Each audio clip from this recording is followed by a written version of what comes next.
शोला है, एक चिंगारी है, सोच में एक सुबह प्यारी प्यारी है। वाणी में माधुर्यमय वरदान हो, वरदान हो। सर्वशक्तिमान की संतान हो, तुम सर्वशक्तिमान की संतान हो।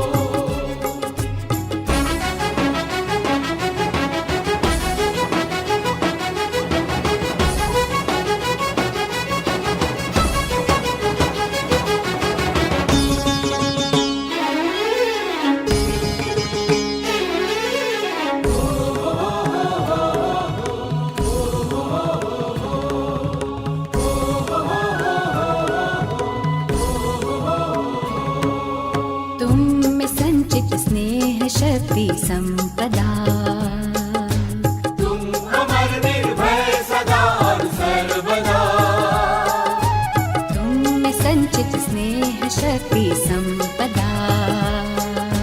तुम अमर निर्भय सदा और सर्वदा। दिव्य ज्योति पुंज की पहचान हो, पहचान हो। सर्वशक्तिमान की संतान हो, तुम सर्वशक्तिमान की संतान हो।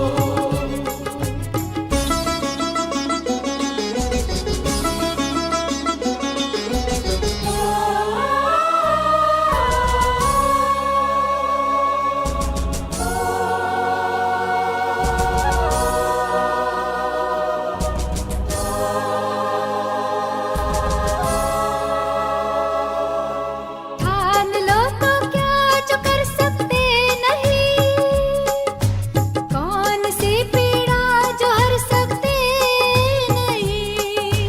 ठान लो तो क्या जो कर सकते नहीं, कौन सी पीड़ा जो हर सकते नहीं। व्यर्थ तिनकों के लिए तूफान हो, तूफान हो। सर्वशक्तिमान की संतान हो, तुम सर्वशक्तिमान की संतान हो।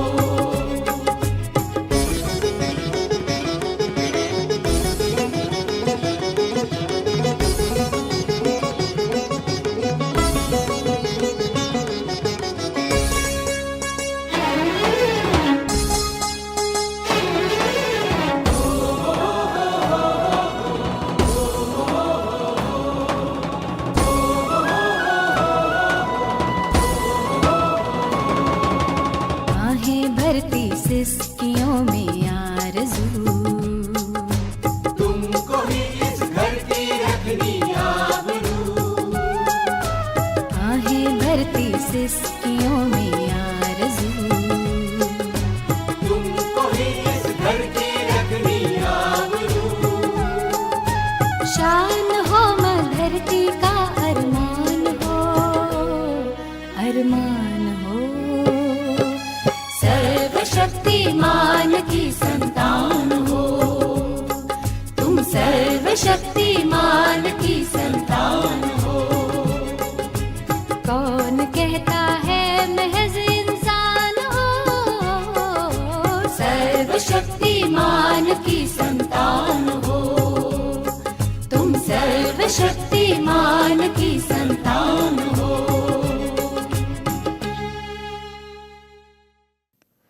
ओम शांति। शिव बाबा की याद न केवल मन को अपितु तन को भी शीतल पवित्र बना देती है। इसलिए भक्ति मार्ग में भी भक्तजन कहते हैं कि संत बड़े परमार्थी, शीतल जिनके अंग, तपत बुझाई और की देकर अपना संग। और ज्ञान मार्ग में प्रैक्टिकल बाबा हमें अपने अंग अंग को कैसे शीतल यानी पवित्र बनाना है, कैसे बाबा की याद को अपने हृदय में समाकर मन बुद्धि संस्कारों में धारण करके अंतर की संपूर्ण पवित्रता को पूर्ण रीति अपने कर्मों में लाना है, वो विधि सिखाते हैं। आज की मुरली भी हमें कैसे स्वयं को शीतल बनाना है और अपनी शीतलता से अन्य आत्माओं के जीवन को भी पावन शीतल बनाना है, वो विधि सिखा रही है। सुनते हैं बाबा के मधुर महावाक्य। आज है 18 तारीख, 18 दिसंबर 2024। बाबा के मधुर महावाक्य हैं, मीठे बच्चे, सर्वशक्तिमान बाप से बुद्धि योग लगाने से शक्ति मिलेगी। याद से ही आत्मा रूपी बैटरी चार्ज होती है। आत्मा पवित्र सत्व प्रधान बन जाती है।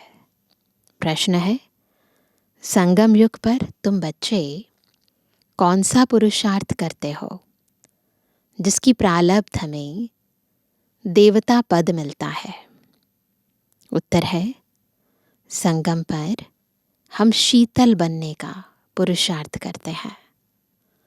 शीतल अर्थात पवित्र बनने से हम देवता बन जाते हैं।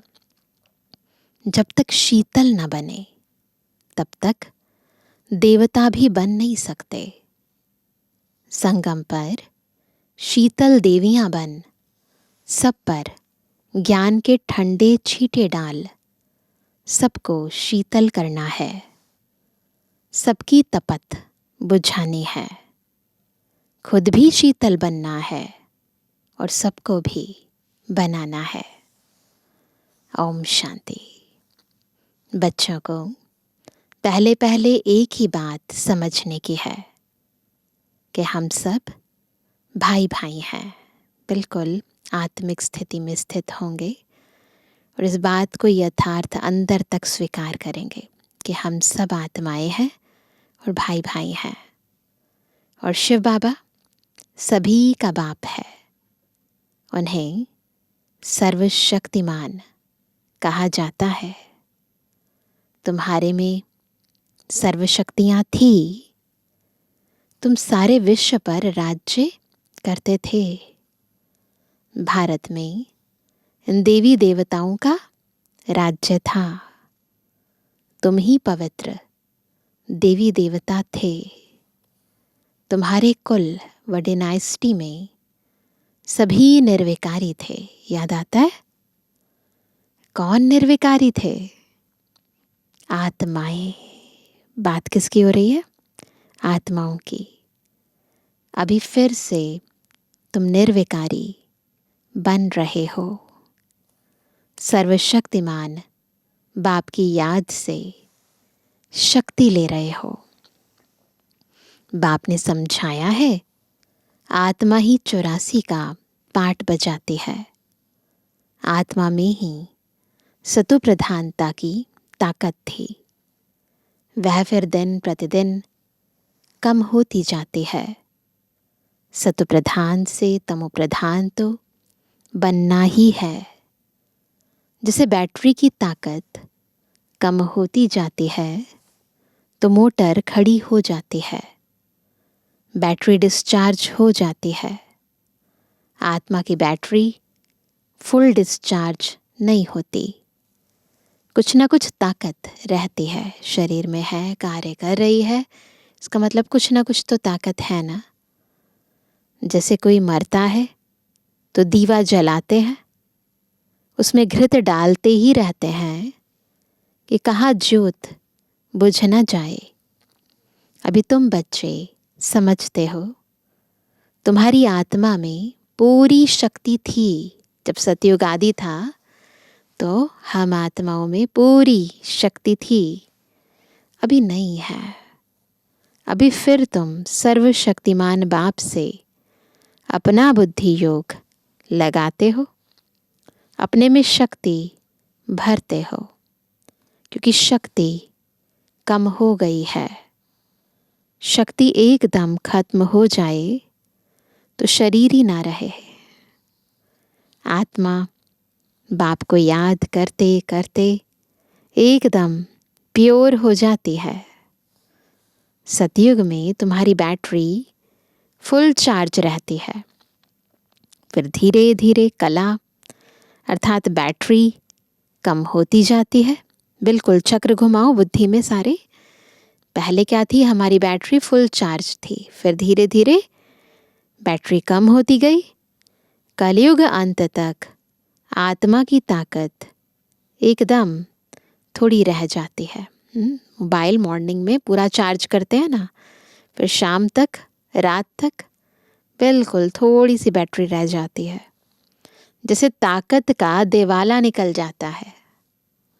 बाप को याद करने से फिर क्या होता है, फिर पावर हाउस से कनेक्ट किया तो आत्मा फिर से भरपूर हो जाती है। तो अभी बाप समझाते हैं, एक को ही याद करना है। ऊंचते ऊंच है भगवंत, बाकी सब है रचना।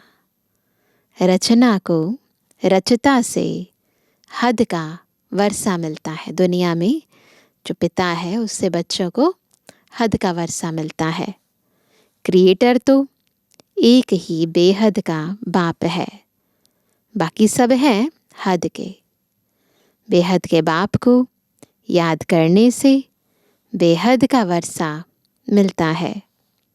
तो बच्चों को दिल अंदर समझना चाहिए कि बाबा हमारे लिए स्वर्ग, नई दुनिया स्थापन कर रहे हैं।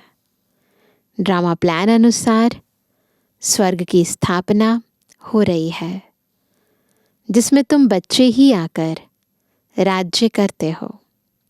मैं तो एवर पवित्र हूँ। मैं कभी गर्भ से जन्म नहीं लेता हूँ, न देवी देवताओं की तरह जन्म लेता हूँ। सिर्फ तुम बच्चों को स्वर्ग की बादशाही देने के लिए जब यह यानी बाबा 60 वर्ष की वानप्रस्थ अवस्था में होता है, तब इनके तन में मैं प्रवेश करता हूँ। यही फिर नंबर 1 तमु प्रधान से नंबर 1 सतु प्रधान बनता है। ऊंचते ऊंच है भगवान। फिर है, नीचे आ जाओ, ब्रह्मा विष्णु शंकर सूक्ष्म वतनवासी। यह ब्रह्मा विष्णु शंकर कहाँ से आए? यह सिर्फ साक्षात्कार होता है, केवल साक्षात्कार कराने के लिए है। सूक्ष्म वतन बीच का है ना, जहाँ स्थूल शरीर है नहीं, केवल लाइट का शरीर है सूक्ष्म वतन में। सूक्ष्म शरीर सिर्फ दिव्य दृष्टि से देखा जाता है। ब्रह्मा तो है सफ़ेद वस्त्रधारी, वह विष्णु है हीरे जवाहरों से सजा सजाया। फिर शंकर को कैसे दिखाते हैं? फिर शंकर के गले में नाग आदि दिखाते हैं। सब प्रतीकात्मक है ना। इनके जो अर्थ है उनको गहराई से समझेंगे तो पता चलेगा।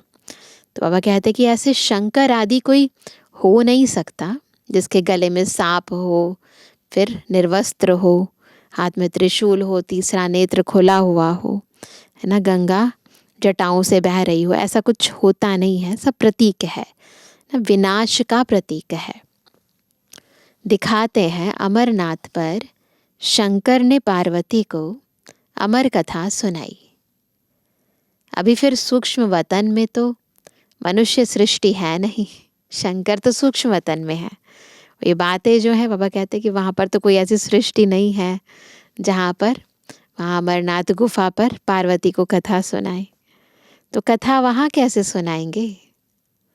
बाकी सूक्ष्म वतन का सिर्फ साक्षात्कार होता है। आत्मा को भावना होती है तो साक्षात्कार बाबा करा देते हैं, या कुछ ज्ञान समझाना होता है तो साक्षात्कार करा देते हैं।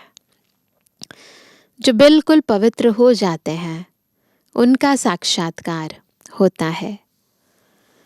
यही फिर सतयुग में जाकर स्वर्ग के मालिक बनते हैं। तो बुद्धि में आना चाहिए कि इन्होंने फिर यह राज्य भाग्य कैसे पाया? लड़ाई आदि तो कुछ होती नहीं है। देवताएं हिंसा कैसे करेंगे? अभी तुम बाप को याद कर राजाई लेते हो। कोई माने व ना माने, गीता में भी है, देह सहित देह के सब धर्मों को भूल माम एकम याद करो। बाप को तो देह ही नहीं है जिसमें ममत्व हो। बाप कहते हैं थोड़े समय के लिए इस शरीर का लोन लेता हूँ, नहीं तो मैं नॉलेज कैसे दूँ? ज्ञान देने के लिए मुख तो चाहिए ना। मैं इस झाड़ का चैतन्य बीज रूप हूँ। इस झाड़ की नॉलेज मेरे ही पास है।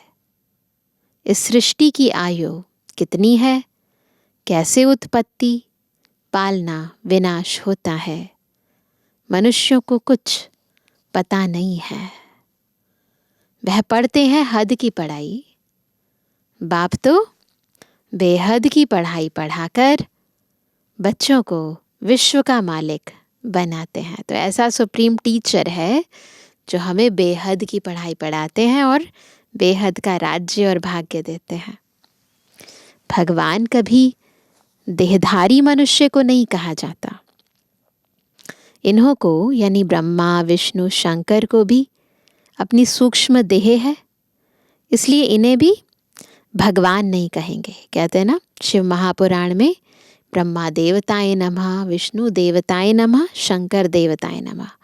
तो भगवान नहीं है, शिव है केवल परमात्मा।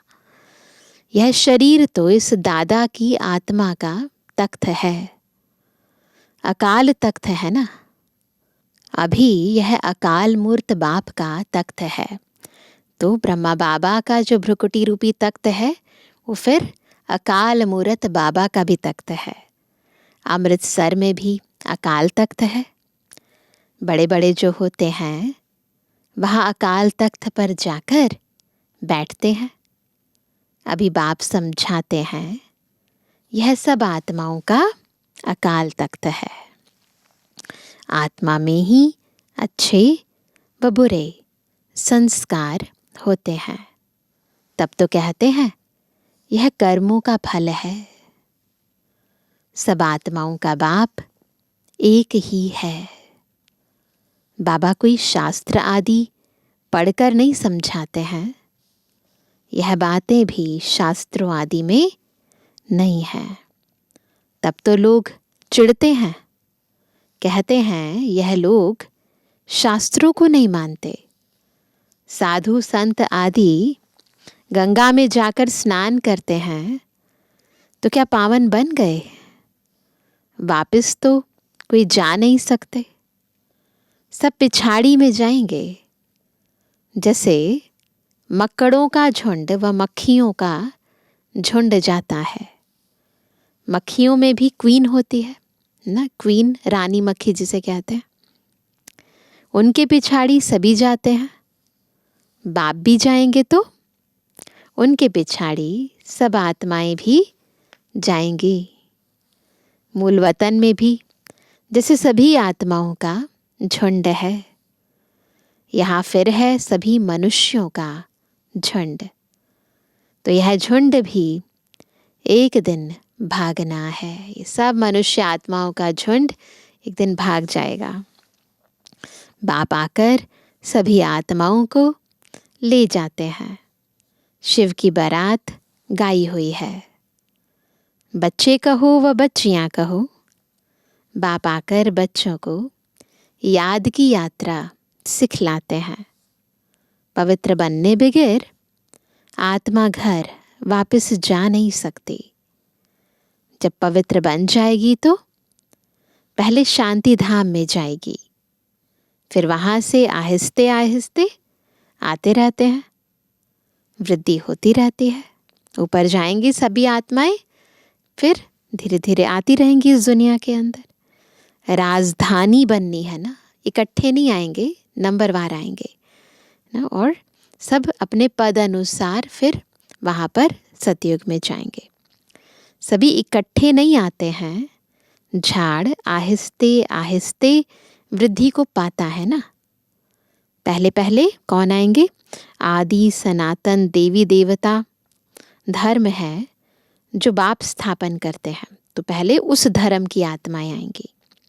ब्राह्मण भी पहले पहले वही बनते हैं जो आदि सनातन देवी देवता धर्म की आत्माएं थी, तो वही पहले पहले ब्राह्मण भी बनते हैं जिन्हें देवता बनना है।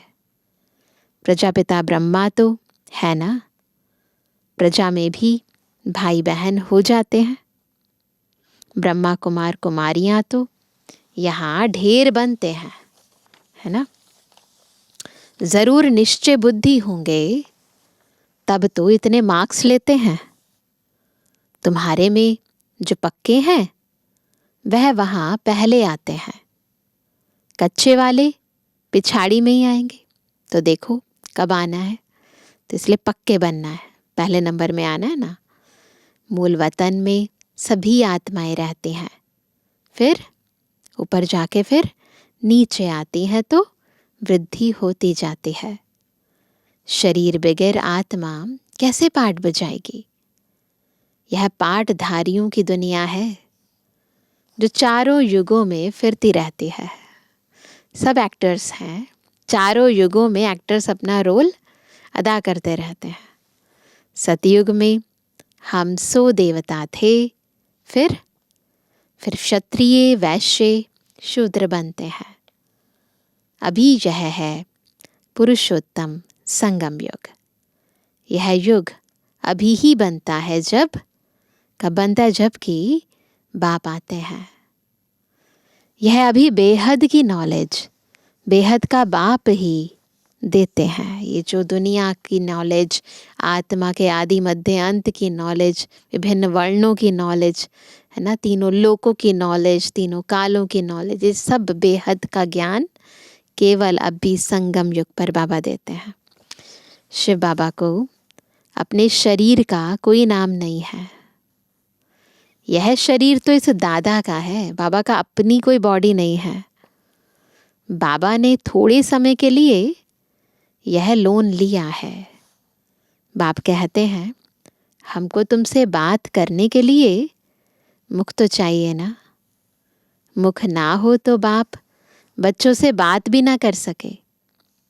फिर बेहद की नॉलेज भी इस मुख से सुनाता हूँ, इसलिए इसको गौमुख भी कहते हैं।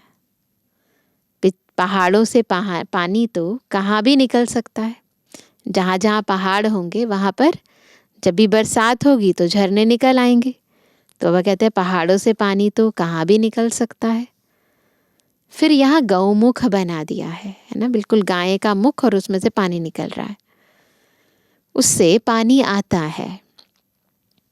उन्हें फिर गंगा जल समझ पीते हैं। उस पानी का फिर कितना महत्व रखते हैं। इस दुनिया में है सब झूठ। ऐसा नहीं है जहाँ तहाँ गंगा निकलती है और उससे पति से पावन बनते हैं, ऐसा नहीं है। सच तो एक बाप ही सुनाते हैं। ये है ज्ञान अमृत जो हम अभी सुन रहे हैं। इस ज्ञान अमृत से आत्मा अमर बन जाती है, पवित्र बन जाती है। फिर वह झूठे मनुष्य इस बाप की नॉलेज को झूठ समझ लेते हैं। तो क्या होता है, सच को झूठ और झूठ को सच मान लेते हैं। भारत में जब सतयुग था तो इसको सचखंड कहा जाता था। फिर भारत ही पुराना बनता है तो हर बात, हर चीज़ झूठी होती है। कितना फर्क हो जाता है। बाप कहते हैं तुम हमारी कितनी ग्लानि करते हो। सर्वव्यापी कहे कितना इंसल्ट किया है। शिव बाबा को बुलाते ही हैं कि इस पुरानी दुनिया से ले चलो। बाप कहते हैं मेरे सभी बच्चे कामचिता पर चढ़कर कंगाल बन गए हैं। बाप बच्चों को कहते हैं तुम तो स्वर्ग के मालिक थे ना। स्मृति आती है, याद आता है हम कौन थे।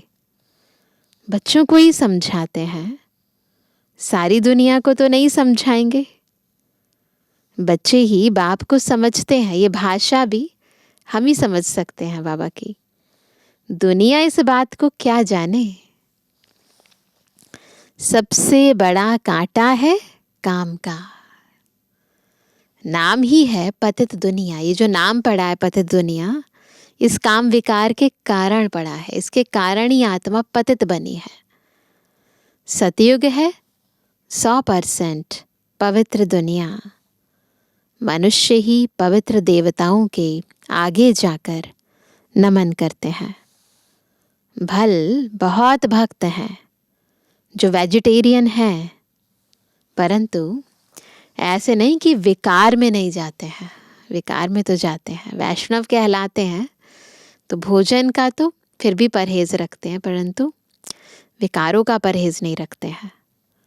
ऐसे तो बहुत बाल ब्रह्मचारी भी रहते हैं। छोटेपन से कभी छीछी खाना आदि नहीं खाते हैं। सन्यासी भी कहते हैं निर्विकारी बनो।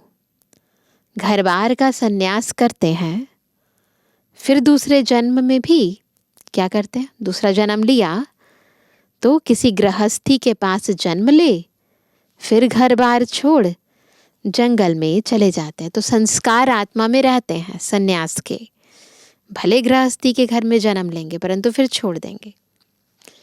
परंतु क्या पतित से पावन बन सकते हैं? छोड़ दिया घर बार, लेकिन पावन नहीं बन सकते। नहीं, पतित पावन बाप की श्रीमत बगैर, है ना, कोई पतित से पावन बन नहीं सकते। जब तक पतित पावन शिव बाबा नहीं आते, तब तक आत्माएं पवित्र बन नहीं सकती।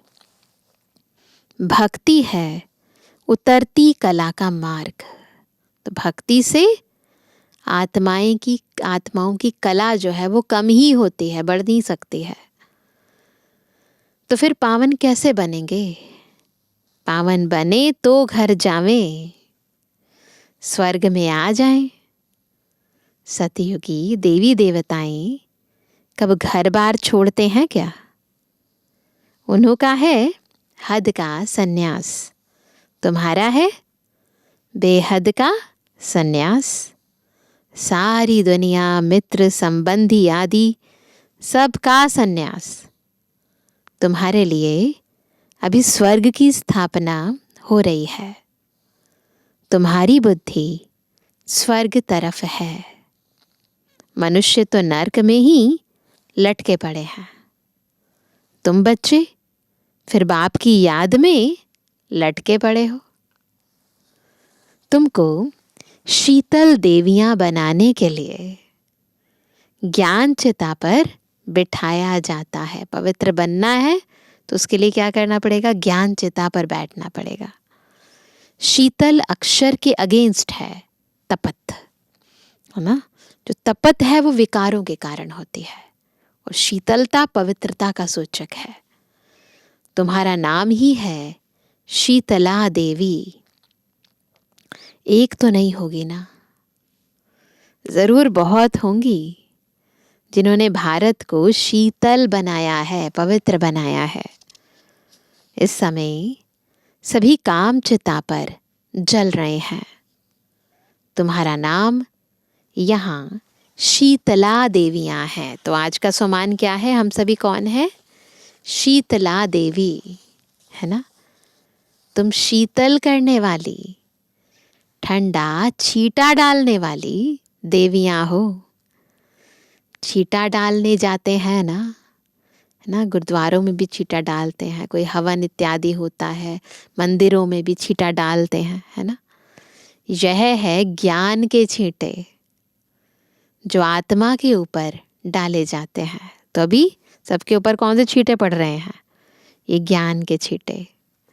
आत्मा पवित्र बनने से शीतल बन जाती है। इस समय सारी दुनिया कामचिता पर चढ़ काली हो पड़ी है। अब कलश मिलता है तुम बच्चों को। कलश से तुम खुद भी शीतल बनते हो और दूसरों को भी बनाते हो। यह भी शीतल बने हैं ना। दोनों इकट्ठे हैं, घर बार छोड़ने की तो बात ही नहीं। लेकिन गौशाला बनी होगी तो ज़रूर कोई ने घर बार छोड़ा होगा। इस किस लिए छोड़ा है ना, जो बताते हैं ना कि गौशाला कृष्ण के पास थी और फिर वो बंसुरी बजाते थे तो गौएं भी आती थी, गोपियाँ भी आते थे। तो वह कहते कि तो किसी ने तो घर बार छोड़ा होगा ना। किस लिए? ज्ञान चिता पर बैठ शीतल बनने के लिए, पवित्रता के लिए घर बार छोड़ा। जब तुम यहाँ शीतल बनेंगे तभी तुम देवता बन सकते हो। अभी तुम बच्चों का बुद्धि योग पुराने घर की तरफ नहीं जाना चाहिए। बाप के साथ बुद्धि लटकी रहे, क्योंकि तुम सबको बाप के पास जाना है। जहाँ जाना है वहाँ बुद्धि लटकी रहे। बाप कहते हैं, मीठे बच्चे, मैं पंडा बनकर आया हूँ तुमको ले चलने। यह शिव शक्ति पांडव सेना है।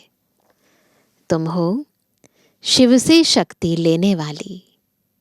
वह है सर्वशक्तिमान।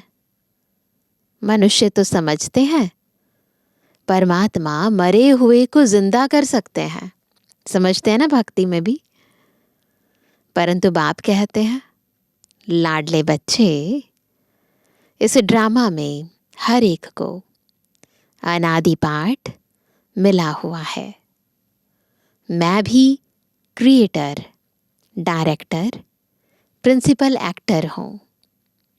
ड्रामा के पार्ट को हम कुछ भी चेंज नहीं कर सकते। मनुष्य समझते हैं पत्ता पत्ता भी परमात्मा के हुक्म से हिलता है, समझते हैं ना।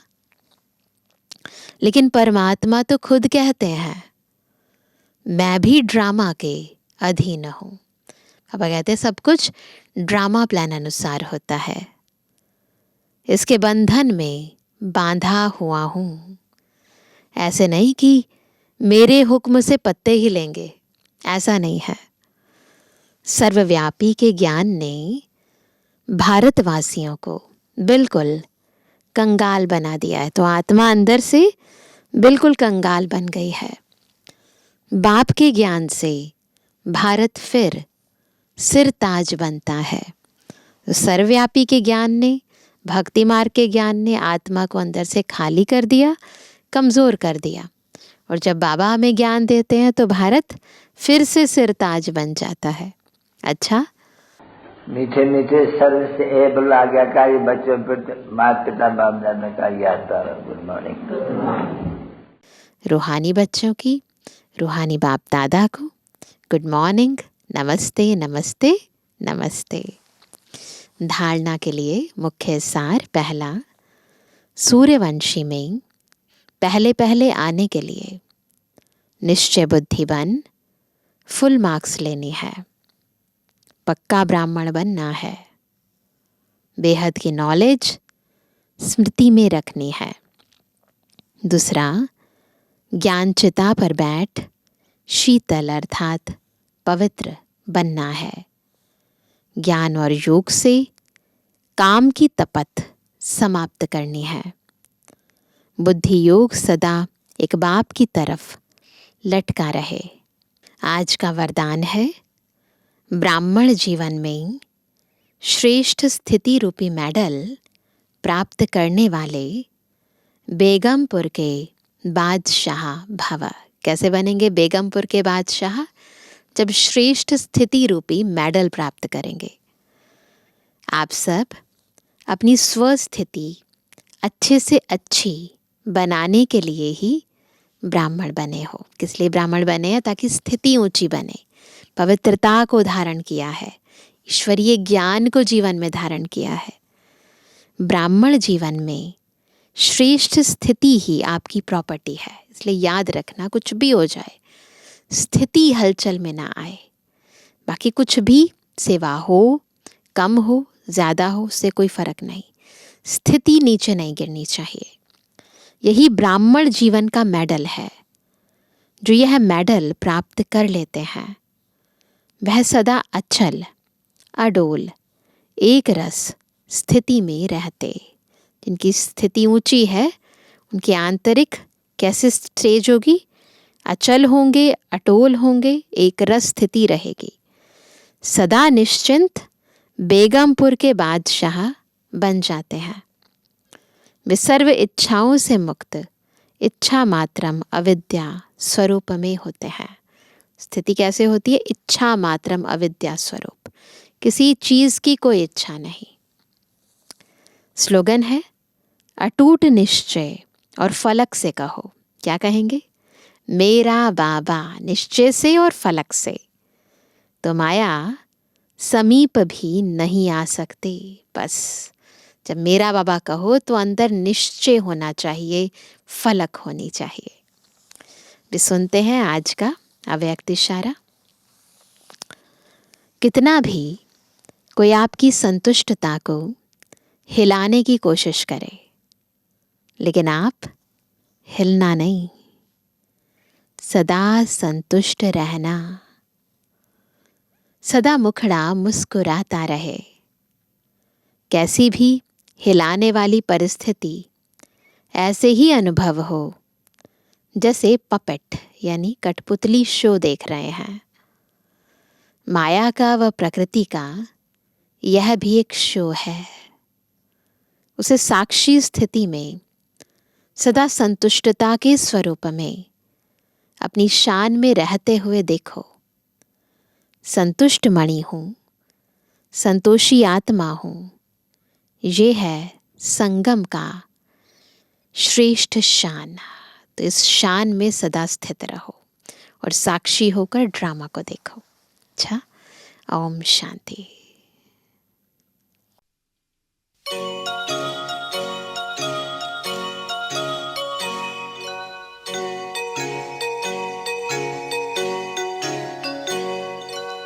बाबा ने मुझे बेफिक्र बादशाह बना दिया।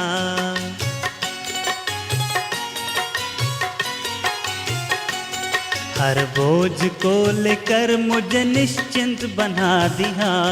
हर बोझ को लेकर के मुझे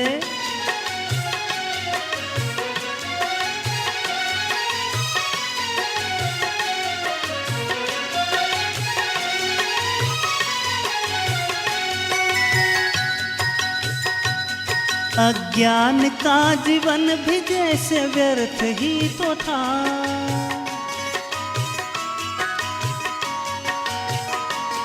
अज्ञान का जीवन भी जैसे व्यर्थ ही तो था, जैसे व्यर्थ ही तो था, जैसे व्यर्थ ही तो था।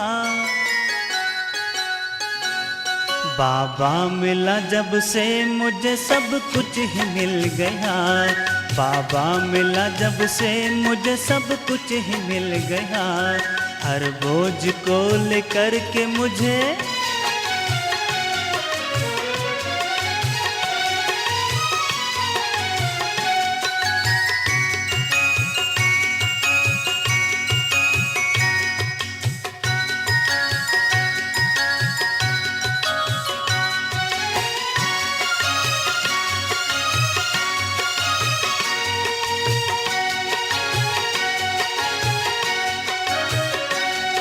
बदल के जीवन मेरा क्या कमाल कर दिया।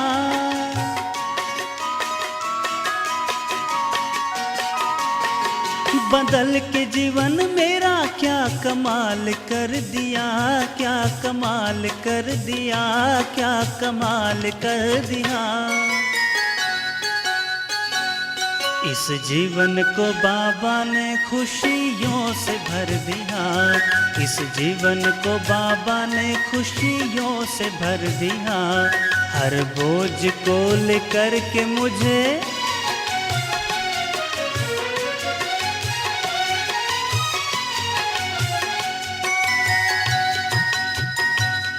दुनिया के संबंधों में वो सुख भी तो है कहाँ।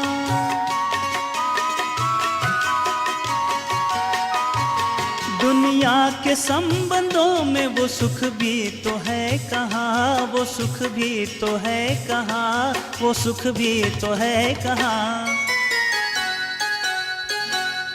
सर्व संबंधों का सुख बाबा ने दे दिया, सर्व संबंधों का सुख बाबा ने दे दिया। हर बोझ को लेकर मुझे निश्चिंत बना दिया, बाबा ने मुझे बेफिक्र बादशाह बना दिया।